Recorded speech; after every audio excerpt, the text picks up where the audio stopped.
Hi అండి అందరికీ.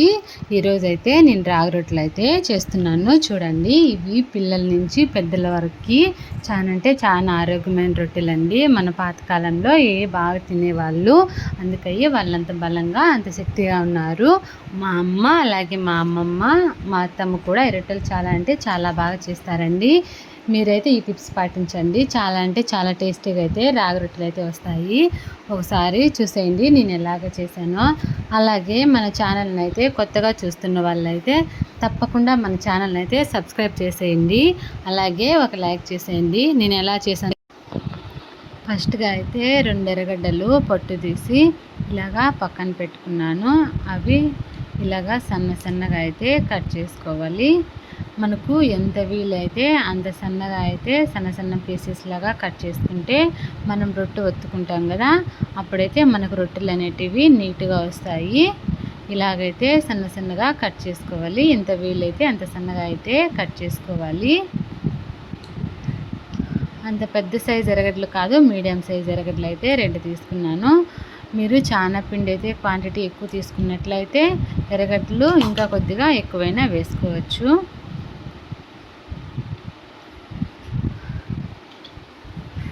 ఇలాగా ఇక్కడ చూపిస్తున్న విధంగా అయితే మొత్తం 2 ఎర్రగడ్డలు అయితే కట్ చేసుకున్నాను.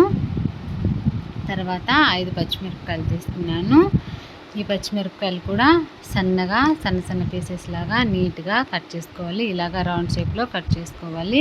మనము ఇలా కట్ చేసుకునే బదులు రోట్లో అయినా లేకుంటే మిక్సీలో అయినా కూడా వేసుకొని అంత మెత్తగా కాకోకుండా అలా కాకోకుండా మీడియంగా అయితే ఎర్రగడ్డలు పచ్చిమిరపకాయలు అయితే మిక్సీ పట్టుకున్నా కూడా అలా అయినా బాగుంటుంది. కానీ నేనైతే ఇలాగైతే ఎందుకు చేస్తున్నానంటే పచ్చిమిరపకాయలు ఈ ఎర్రగడ్డలు ఇలా కట్ చేయడం వల్ల కొంచెం టేస్ట్ అనేది బాగుంటుంది. అందులో వచ్చేసి చిన్నపిల్లలు తింటారు కదా మనకి, అందుకోసం అవి తీసేసి పచ్చిమిరపకాయలు పెట్టచ్చని ఇలాగైతే కట్ చేసుకున్నాను. కరివేపాకు అయితే ఒక 4 రెబ్బలు తీసుకొని దాన్ని కూడా కొద్దిగా హాఫ్ అంటే మధ్యలోకైతే ఇలా కట్ చేసుకున్నాను. అంతా కరివేపాకు అంతా. తర్వాత స్టవ్ వెలిగించి పైన గిన్నె పెట్టి అందులో అయితే 2 గ్లాస్ వాటర్ అయితే వేసుకున్నాను. వాటర్ బాగా బాయిల్ అవ్వాలి. అందులో వాటర్ మనం కాగబెట్టుకునేటప్పుడే రాళ్ళ ఉప్పు తగినంత వేసుకోవాలి. నీళ్ళు ఎంత బాగా కాగితే అంత బాగా రొట్టెలకి పిండిలో కలుపుతాం కదా, బాగుంటుంది. మామూలుగా చల్లనీళ్ళు వేస్తే టేస్ట్ అనేది ఉండదు. అందులో రొట్టెలు మనం చేస్తాం కదా, అప్పుడు రొట్టెలు చేసేటప్పుడు రొట్టెలు విరిగిపోతాయి. అందుకోసం వాటర్ ఎంత బాగా కాగాలంటే చాలా బాగా కాగి ఇలాగైతే ఇట్లా చూపిస్తున్న విధంగా అయితే వాటర్ కాగాలి. ఈ వాటర్ చల్లార్చకూడదు. అలాగే మనము పిండి పక్కన పెట్టుకున్నాం కదా, పిండి జల్లించుకొని ఇలాగ పక్కన పెట్టుకోవాలి. ఈ జల్లించుకున్న పిండిలో అయితే చూడండి, ఇలా జల్లించుకున్న పిండిలో ఎర్రగడ్డలు మనం పక్కన ఎర్రగడ్డ ముక్కలు కట్ చేసి పెట్టాం కదా, అవి అయితే వేసుకోవాలి. దీంట్లో ఇలాగా మొత్తం ఎర్రగడ్డలన్నీ యాడ్ చేసుకోవాలి. ఎర్రగడ్డ ముక్కలన్నీ. నేనైతే పచ్చిమిరపకాయ ముక్కలు మొత్తం అయితే ఏమి యాడ్ చేయలేదు. బాగా హీట్గా ఉన్నాయి కదా, ఆ వాటర్ అయితే పిండిలో వేస్తున్నాను. అది గరిటతో కానీ లేక స్పూన్తో కానీ నీట్గా అయితే బాగా మిక్స్ చేసుకోవాలి. ఉప్పు వేయాల్సిన పని లేదు. ఉప్పు ఆల్రెడీ మనం వాటర్లో వేసుకున్నాం కదా, ఇంకా అలాగా స్పూన్తో ఇలా మొత్తం కలుపుకోవాలి. చేపెడితే మనకు, ఎందుకంటే వాటర్ హీట్గా ఉన్నాయి కదా, కాలుతుంది. కాబట్టి ఒక గరిటతో కానీ స్పూన్తో కానీ ఇలా మొత్తం టోటల్లీ చూసుకొని వాటర్ చూసుకుంటూ ఇలాగా కలుపుకోవాలి. మనకు ఎన్ని పడితే అన్ని వాటర్ వేసుకోవాలి.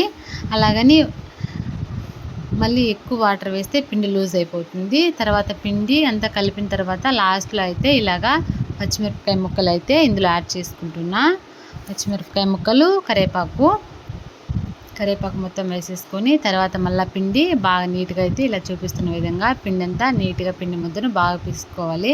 తర్వాత దాన్ని ఒక హాఫ్ అన్ అవర్ అయితే పక్కనట్లే నానబెట్టేయాలి. పిండి అయితే ఈ కన్సిస్టెన్సీలో ఉండాలి. మనం ఇలా చేతికి ఇలా చుడితే బాల్స్ లాగా ఆ మాదిరి రావాలి, లేకుంటే మనకి రొట్టెలు అనేవి అంతగా రావు. ఆ పిండిలాగే పక్కన ఒక హాఫ్ అన్ అవర్ అయితే నానబెట్టేసేయాలి. మనకి ఎన్ని వంటలు కావాలో అన్ని వంటలు అలాగా చేసుకోవాలి. చూడండి,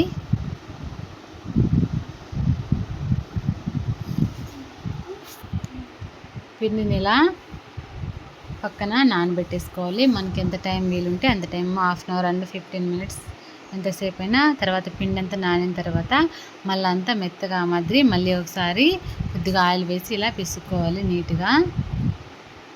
తర్వాత ఒక క్లాత్ తీసుకొని, ఇంట్లో ఏ పేపర్ ఉంటే ఒక క్లాత్ కానీ పేపర్ ఏదైనా ఒక పేపర్ ఇలా తీసుకొని, పేపర్ కవరు అట్లా ఏదైనా కానీ దాని పైనంతా ఆయిల్ పోసేసి నీట్గా ఆ విధంగా బాల్స్ చేసుకొని చేతికి ఇలాగా నూనె అప్లై చేస్తూ నీట్గా అయితే మనం రొట్టెలు అయితే ఒత్తుకోవాలి. ఈ విధంగా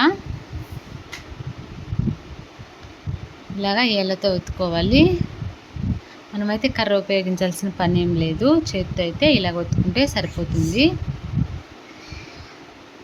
ఇలాగా నీట్గా అయితే రొట్టెలు ఒత్తుకోవాలి. ఇలాగా నూనె అప్లై చేస్తూ కొంచెం కొంచెం ఇలాగా ఒత్తుకోవాలి. తర్వాత పెనం పెట్టి పైన పెనం హీట్ అయిన తర్వాత ఒక స్పూన్ అయితే ఆయిల్ వేసుకోవాలి. పెనం మీద ఆయిల్ వేసి తర్వాత మనం రొట్టె ఒత్తుకుని ఉంటాం కదా, అది ఆ మాదిరి పెనం మీద వేసుకోవాలి.